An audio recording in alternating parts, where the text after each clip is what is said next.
Godt at møde dig. I lige måde. Det er dit værelse? Ja, det er det. Hvad med dig? Hvor du bor? Jeg bor bare hjemme. Okay, ja. Det er da også meget fedt, så er der billig husleje og... Ja.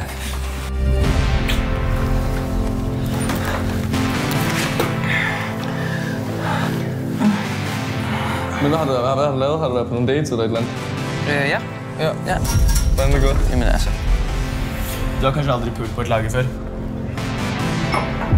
Det er jo, man skal bare lige finde den, man gerne vil. Være sådan kæreste med, ligesom... Christian, det er alt for tidligt. Ja. Hey, Christian. Jeg synes, vi skal prøve at tage en pause. Jeg tror bare, det er for det bedste. Du må sgu ikke tage det for tungt, vel? Jeg har taget Askes bælte med. Altså, han bor jo ikke her mere.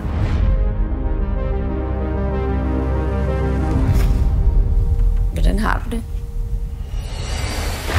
Hvor kan du Aske fra? Aske? Hvorfor vil du gerne vide det? Hallo? Vil du sige noget til os, eller? Du sagde, du har en ven. Jeg kender ham bare. Hvorfor spørger du? Kan jeg låne dem, eller kan jeg ikke låne dem? Altså... Christian, er du okay? Nej. Han besvimer. Nå, men det var nice. Ja. Så jo bare... Du vil tage revanche en anden dag, eller sådan. Ikke?